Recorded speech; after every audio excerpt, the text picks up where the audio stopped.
हो गए, कितने उड़ के आके मर गए। आप शिकारी नहीं है ना, आप तो अहिंसा के पुजारी है ना। ये सूक्ष्म हिंसा तो हमने देखी ही नहीं महाराज, हम जानते ही नहीं। बुजुर्गों से पूछ लेना, वे थाली में खाने के बाद पापड़ीवाल जी पानी डालकर उसे धोकर पी जाते थे, भीख मंगे थे इसलिए नहीं। आज कोई ऐसा थोड़ा सा पहुंच के भी सबके सामने जाकर खाने लग जाए तो लोग देखो भीख मंगा पहुंच के खा रहा है। आज का सोसाइटी सिंबल है कि थाली में कुछ छोड़ के आओ, 4 पूड़ी लो, 3 ही खाना, 1 छोड़ के आना। पूरा खा के आए तो कहते भीख मंगा है, पूरा खा के आ गया। क्या स्थिति है, क्या स्थिति है, क्या स्थिति है। बुजुर्ग उस थाली को धोकर पी जाते थे, भूख लगी थी इसलिए नहीं, खाने के लिए कम था इसलिए नहीं, मेरे निमित्त से मेरे झूठन में जीव उत्पन्न ना हो, मुझे पाप ना लगे, मुझे हिंसा का दोष ना लगे, इसलिए वो ऐसा पुरुषार्थ करते थे। हम आज अगर कोई ऐसा थाली धोकर पीते हुए दिख जाए तो बोलो ना, आपकी अभी मैं कह रहा हूं तो आप कहूँ ऐसे हो रहे हैं। धोने के लिए नहीं धोते थे, जीव उत्पन्न ना हो, हिंसा ना हो, ये हमारी सोच थी, ये हमारे जीवन के तरीके थे। आज तो सब भूल गए, सब भूल गए, सब भूल गए, सब भूल गए।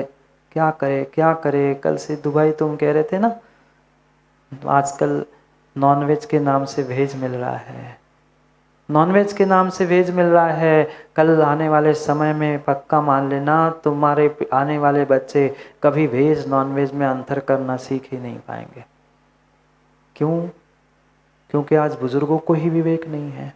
दादा दादी ही स्वयं, कई ऐसे परिवार हैं, हमने आंखों से देखा है, कई ऐसे परिवार हैं 60-60 80-80 साल के दादा दादी भी ऐसे अशोभनीय वस्त्रों को पहनकर होटल में जाते हैं। फिर आने वाले वो 15-20 वर्ष के युवाओं से, किशोरों से क्या कहना, क्या कहना।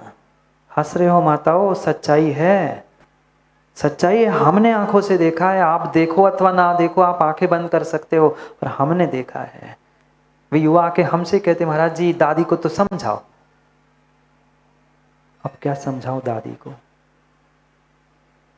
पोती कहती दादी को तो समझाओ। क्या समझाओ दादी को और क्या समझाओ पोती को? किसको क्या समझाओ? जब तक हम हिंसा से दूर नहीं होंगे तब तक कभी जीवन में शांति नहीं हो सकती। 2 श्लोकों के माध्यम से आज यही हमें काम कुमार नंदी महाराज नीति सुधा बिंदु ग्रंथ में समझा रहे। अगर जीवन में, स्वयं के जीवन में शांति चाहिए, स्वयं के जीवन में शांति चाहिए, तो दूसरे के जीवन में भी शांति और सुख समृद्धि प्रदान करने का प्रयास करो, अन्यथा तुम्हारा पतन निश्चित है। नहीं जाना ना माताओं आप लोगों को छठे काल में? बोलो हाँ। नहीं जाना ना नरक में? नहीं जाना ना? फिर पापों से बचो। एक एक, ये तो बहुत छोटे और स्थूल दृष्टांत में भोजन की थाली और इसका बता रहा हूँ। अगर एक एक आपके गृहस्थी की बातें बताने लग जाऊंगा ना तो रोंगटे खड़े हो जाएंगे। इतने पाप एक दिन में 24 घंटे में आप करते हो, 24 घंटा भी उसे तोलना संभव नहीं, इतने पाप होते हैं। हमें पता ही नहीं है हम पाप कर रहे हैं, हम जानते ही नहीं हिंसा कर रहे हैं, ऐसे ऐसे कार्य और ऐसी ऐसी गलतियां हम करते हैं। समय मिलेगा तो शिविर में इन सभी के बारे में हम विचार करने का प्रयास करेंगे। जो पुण्यात्मा है वो वहाँ साक्षात सुनेंगे, समझेंगे, अनुभूत करेंगे कि क्या क्या हमसे आज तक गलतियाँ हुई है। ऐसी ऐसी छोटी छोटी गलतियाँ माँ, जिसको हमने आज तक कैसा नज़रअंदाज किया, हम सोच ही नहीं सकते। कभी सोचा था झूठी थाली में झूठन छोड़ने से हजारों सैकड़ों जीव वहाँ 48 मिनट में सम्मूर्छन जीव मनुष्य जाति के उत्पन्न होते हैं। 48 मिनट में मतलब एक अंतर मुहूर्त में वहाँ सम्मूर्छन जीव तुम्हारी, जहाँ वह लार से स्पर्शित थाली है झूठी थाली में, इसलिए तुम मुनिराज किसी बर्तन को झूठा नहीं करते। सोचना, विचार करना। ये तो एक बहुत स्थूल दृष्टांत है, अभी तो बहुत सारी चर्चा।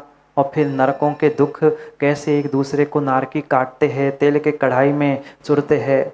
शिविर में आओगे तो स्क्रीन के माध्यम से आपको दिखा देंगे कि आपकी, मतलब आपकी नहीं, जो ऐसे पाप करते, आप तो दूध के धुले हो, आपकी बिल्कुल नहीं, जो पाप करते हो उनको नरकों में क्या वेदनाएं मिलने वाली है देखने के लिए तो आ ही जाना, बाकी तो फिर जैसा जिसका पुण्य का उदय है वो वैसा काम करेगा। पढ़ते हैं पहले श्लोक को, समय हो रहा है, सामने लिखा है, आप सभी मेरे बाद में पढ़ने का प्रयास करना, फिर उसका अर्थ भी समझते। इधर लिखा है बोर्ड पे, आगे कर दो बोर्ड। अद्यावधि प्रवृत्तेन मेधमा योगे यागे विहीर्षितां कोटिशतं मनुष्यः नवीन युद्धस्य च भूमिकाया सम्पादनं राजकुलान् कुर्वन् नित्यं हि रक्तस्य च होलिकाभूत गृहाणि दग्धानि पुराणि चैव नित्यं समुच्चीय शवानि नृणां काकादिहिंस्ता सुनविन्त्राप्ते। पढ़ो। नवीन युद्धस्य च भूमिकाया राजकुलान् कुर्वन्। हे ज्ञानी, तुमने राजकुल प्राप्त किया। राजकुल मतलब मात्र किसी राजा के कुल में नहीं, श्रेष्ठ कुल में तुमने जन्म लिया। श्रेष्ठ जैन कुल तुम्हें मिला, वीतराग धर्म सच्चे देवशास्त्र गुरु, ये सब कुछ तुम्हें मिलने के बाद भी हाय धिक्कार हो, तूने क्या किया। राजकुल के कार्यों का संपादन करने की जगह दान पूजा आदि आदि करने की जगह तुमने मात्र और मात्र आज कितना कितना कितना हिंसा का आपने यहाँ दृश्य उत्पन्न किया है।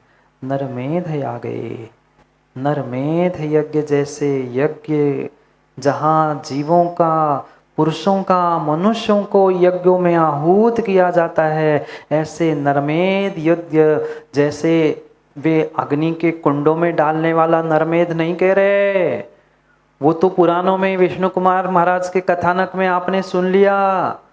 वहां तो वैसा तो आज कोई मनुष्यों को अग्नि में डालकर यज्ञ करने वाला नहीं है, पर कैसा यज्ञ, कैसा यज्ञ, कैसा यज्ञ। नवीन युद्ध से भूमिकाग्रा, रोज रोज रोज जहां देखो कहीं ना कहीं युद्ध की बात, लड़ाई की बात सुनने को मिलती कि नहीं। चाहे भारत हो चाहे भारत के बाहर हो, सर्वत्र सर्वत्र मात्र हिंसा का तांडव मचा हुआ है। तुमने श्रेष्ठ मनुष्य कुल प्राप्त की, जैन कुल प्राप्त किया। अरे जैन कुल क्या, मनुष्य कुल भी मिलना बहुत दुर्लभ था, श्रेष्ठ था। ऐसा कुल मनुष्य पर्याय मिलने के बावजूद भी उनके योग्य कार्यों को छोड़कर तुमने नरमेध यज्ञ जैसे नए नए युद्धों की भूमिका बनाते हुए करोड़ों करोड़ों कोटि शतम मनुष्य विहीनसिता, एक नहीं दो नहीं करोड़ों करोड़ों हिंसा को, करोड़ों जीवों के, करोड़ों मनुष्यों की हिंसा को प्रारंभ करवा दिया मात्र लड़ाई के चक्कर में। किस लिए लड़ाई हो रही है, किस लिए लड़ाई हो रही है? मात्र स्वयं के अहंकार के पीछे हो रही है। किसी देश को, किसी राष्ट्र को, किसी को कोई खाने के लिए कमी नहीं है, पर मेरी नहीं चल रही है, मेरे हिसाब से नहीं हो रहा है, इसलिए दूसरों के काम में विघ्न करना, दूसरों को लड़ाना भिड़ाना, यही पुरुषार्थ चल रहा है। यही पुरुषार्थ चल रहा है। यही तुम्हारा समाज की क्रूरता का पुरुषार्थ तुम्हें और तुम्हारे समाज, तुम्हारे परिवार सबको ले डूब रहा है। डूब जाओ डूब जाओ डूब जाओ, समय हो गया है घर में जाके डुबकी लगाने का, पापों में, पानी में नहीं, पापों में। वही कह रहे नित्यम ही रक्तस्य च होलिका भूत। प्रतिदिन आप घर हो, नगर हो, देश हो, राष्ट्र हो, पूरा संसार क्यों ना हो, प्रतिदिन नित्यम ही रक्त से होली का भूत, रक्त की होली खेली जा रही है। कीचड़ की तो, राख की तो, रंग की तो एक दो दिन ही खेली जाती है, पर रक्त की होली प्रतिदिन खेली जाती है। जब चाहे अखबार खोल के देख लेना, जब चाहे टीवी चैनल लगा के देख लेना, कहीं ना कहीं 10-5 मिनट में आपको यही न्यूज़ सुनने मिलेगी, यहाँ इसने उसको मार दिया, यहाँ ये खून हो गया, यहाँ खराबा हो गया, ये फलाना। क्या है? नित्य से ही रक्त से होली का भूत, प्रतिदिन हमेशा कहीं न कहीं रक्त की होली खेली जा रही है। ग्रहाणि दग्धानि पुराणी चैव, घर हो, नगर हो, चाहे जहाँ हो, सर्वत्र आपको यही दिखने के लिए मिल रहा है। नित्यम समुचित शवानि नृणाम काकादि हिंसा सुनिमंत याद है। यहाँ तो उपलक्षण मात्र कह रहे हैं। काकादि यानी कौवा आदि जीवों की, कौवा क्या आज बड़े बड़े कितने सारे तिर्यंचों को और हजारों की तादाद में नहीं जाके कत्ल खानों के सामने से निकलना, ऐसी रक्तों की नदी बहती है। ऐसे ही वो जो लेदर का प्रयोग करते हैं, लेदर के पदार्थ प्रयोग करते हैं, चाहे गाड़ी में लगे हुए सीट कवर हो, मोबाइल कवर हो, चाहे जेब में रखने वाली पर्स क्यों ना हो, अगर लेदर का है, ध्यान रखना करोड़ों जीवों की हिंसा से वो इतनी सी लेदर का टुकड़ा आपको प्राप्त हुआ है। देखना अगर मिला टाइम, मिला अनुकूलता रही तो वो लेदर भी कैसे बनता है, जीते जागते वो वीडियो है। ऐसे जीते जीते वो तिर्यंच टंगे है, नाक में उनके वो लगा है, और पूरी ऐसी 1 मिनट में पूरी ऐसी चमड़ी उधेड़ कर फिर मांस दूसरी जगह जाता है, लेदर अलग जाता है। क्या दशा है। एक क्षण नहीं लगता, किलो टन का लेदर निकलता है। इतने सारे जीव प्रतिदिन भारत में, जो राम की और महावीर की भूमि है, तीर्थंकरों की भूमि है, वहां खुलेआम चल रहा है। हम तो अभी पूरे क्षेत्रों की वंदना करते हुए आए हैं। क्यों प्रणत सागर जी पूछना, बड़े तीर्थ क्षेत्र हमारे नगर में प्रवेश तब हो पाता है जब उनके वह जीवों के टुकड़े और उल्टे लटके हुए जीव देखने मिलते हैं। तब तुम हमारे पुण्य भूमि पे, तीर्थ भूमि पे, जन्म भूमि पे और निर्वाण भूमि पे पहुंच पा रहे हो। क्या विडंबना है। मैं किसी क्षेत्र का नाम नहीं ले रहा हूं, कोई क्षेत्र चूका ही नहीं है, छूटा ही नहीं है। 80, 90 नहीं, 99% क्षेत्रों की यही स्थिति है। नगर में बिना उसके प्रवेश ही नहीं होता, चाहे जितना तुम घूम के चले जाना। बिल्कुल वह क्षेत्रों के 1-2 किलोमीटर की भी मर्यादा नहीं बची है। क्या विडंबना। काय के लिए निर्वाण भूमि है, किस लिए जन्मभूमि, सब कहने के लिए है। बढ़िया जैन साहब कार से निकलते हैं, उन्हें पता ही नहीं चलता क्या हुआ, मंदिर पे उतरे और आजकल तो बिल्कुल अंदर तक प्रवेश है गाड़ी से, VIP, VVIP। फिर गाड़ी लेकर पहुंच गए बिल्कुल दरवाजे पे, जैसे लैंड होता है वैसे तुम्हारा गाड़ी का विमान लैंड हुआ, उतरे, जूते चप्पल पहने, गए अंदर, आ गए, पता ही नहीं क्या हो रहा है। कैसे सुख शांति मिलेगी, कैसे सुख शांति मिलेगी, कैसे को सुख शांति मिलेगी। ये पक्का मानना, नियम से तुम्हारा अधःपतन करने वाले हैं। आज क्यों तीर्थ क्षेत्रों से, पुण्य भूमि से, जन्मभूमि से हमारी धर्मात्माओं की संख्या कम हो रही है। क्यों? क्योंकि ये हिंसा का तांडव सर्वत्र मच रहा है, सर्वत्र है। और जब तिर्यंचों के साथ ये स्थिति, और तिर्यंच क्या, मनुष्यों को खुलेआम मारा जा रहा है। मनुष्यों को क्या शर्म आनी चाहिए, जैनियों को तो शर्म आनी चाहिए, जैनियों को तो शर्म आनी चाहिए। खुलेआम निर्ग्रंथ मुनियों के टुकड़े किए जा रहे हैं। क्या बोले। जिन आचार्य काम कुमार नंदी महाराज के ग्रंथ का आप अध्ययन कर रहे ना PK जैन साहब, उनके ही 60 टुकड़े खुलेआम दिन में किए गए थे। कोई 10, 20, 50 वर्ष पुरानी बात नहीं है, एक ही वर्ष होने को है। कहाँ गई हमारी श्रद्धा, कहाँ गया हमारा समर्पण। सब कहने की बातें, हम तो गुरु भक्त हैं, हम तो सब मानते हैं, हम तो फलाना, हम तो डिमका। ऐसे भी ढोंगी लोग मिलेंगे कहने के लिए तो हम सब गुरु की बात मानते, यही कहते हैं कि हम गुरु की मान रहे, गुरु की आज्ञा, जो मन में आते वही कहते। पर कहना यही होता है कि हम तो गुरु की बात मानते हैं। मानते उतना ही है जितना मानना होता है। जिनको मानना नहीं है वो कभी कभी मन की गुरु की बात मानते नहीं, पर कहते क्या है अंश, गुरु आज्ञा से चलते। आज्ञा भी उतनी ही मानते हैं जितने हमें माननी होती है, जो माननी नहीं वो 3 काल में नहीं मानते। और फिर भी दुनिया को यही कहते घूमेंगे, हम तो गुरु आज्ञा, गुरु को पूछे बिना कुछ नहीं करते। छोटा सा काम तो गुरु से पूछ के करेंगे, जो बड़ा काम का है वो कभी करेंगे ही नहीं, पर कहेंगे क्या, हम तो गुरु से पूछ के करते। ये तुम्हारा धर्मात्मा का लक्षण नहीं है। सोचे समझे विचार करे, किस कदर आज हिंसा मची है। मनुष्य क्या, जब मुनिराजों के टुकड़े हो रहे हैं, हम चूड़ी पहनकर घर में बैठे हैं। हम तो अपने मंदिर से मतलब रखते महाराज जी, आप अपना हमारे मंदिर में हो तब तक तो हम आपके साथ है, आप जैसे मंदिर से गए गए गए गुरुदेव, हम फिर नहीं मिले। यही स्थिति है, यही स्थिति है। हमारे मंदिर में फिर आ जाओ, हम फिर आ जाएंगे।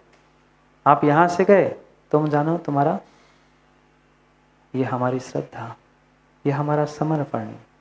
क्या करें, क्या करे? कुछ नहीं करो, कुछ नहीं करो, शांति से विचार भर कर लो, शांति से विचार भर कर लो कि मेरे जीवन से अशांति कैसे दूर होगी।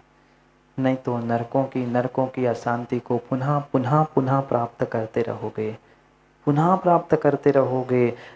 यही बात पुनः पुनः कह रहे, पशु हो, पक्षी हो, मनुष्य हो, जिनका जिनका वध करोगे, जिनका जिनका वध करोगे, वह नियम से वह पाप तुम्हारे लिए निश्चित पतन का ही कारण बनेगा, नरक गमन का ही कारण बनेगा। सोचना, विचार कर ले। समय हो गया है नरक जाने का नहीं, नगर जाने, एक मतलब घर जाने का। अब आप सोच लो, आप सोच लो कहाँ जाना है, कैसे जाना है, क्या करना है। समय तो हो गया, समय तो हो गया है। समय किसी के लिए रुकता नहीं है, किसी के लिए ना रुकेगा। इसलिए सोचे समझे विचार करें। जो जो पाप आपने किए हैं, पाप को आमंत्रण आप दे रहे हैं, वह आपका पाप नियम से आपके लिए अधोगति के लिए ही, नरक गति के लिए, छठे काल के लिए ही कारणभूत होने वाला है। जाओ, जाना है ना, जाओ, जाना है ना धीरज भाई, जाओ। रफीगंज वाले कहाँ हैं? जाना है ना? रफीगंज नहीं, नीचे की पूछ रहा हूँ। घर तो सबको जाना है, पर विचार कर लेना, घर जाके ही विचार कर लेना, घर जाके ही विचार कर लेना। अगर नरक से बचना है, दुखों से बचना है, अशांति से बचना है, तो थोड़ा सा शांति का मार्ग ग्रहण कर लो। शांति पथ प्रदर्शक गुरु और प्रभु तुम्हारे साथ है, उनकी बात सुनो, समझो, उनसे मित्रता और उनके उपकारों को समझने का प्रयास करो। पुनः समय मिले ज़रूरी नहीं है, पुनः समय मिले ज़रूरी नहीं है। इसलिए सोचो समझो पुनः कब कहाँ कैसा समय मिले, पार्वती जी भरोसा नहीं है। देखते देखते डालीगंज जैन बाग का 1.5 महीना पूरा हो गया। अब पता नहीं कब पुनः यहाँ सुनने कुछ मिले ना मिले, क्योंकि जहाँ जिसका जैसा पुण्य होगा, पुण्यात्मा जीव को पुण्य का पुरुषार्थ करते हुए पुण्य का भाग्य भी मिलेगा। इसलिए समय पर, समय की बात के लिए कल नहीं आओगे ना, कल ही सुनने मिलेगा, फिर परसों का क्या पता कब कहाँ कैसे मिलेंगे। इसलिए समय की बात के लिए समय पे समझ लो, क्योंकि विकास भाई समय पुनः नहीं मिल सकता। इसलिए समय की बात को समय पे समझने के लिए समय पे मिलते, क्योंकि समय पे किया गया काम समय को दिलाता है। बोली भगवान महावीर स्वामी की।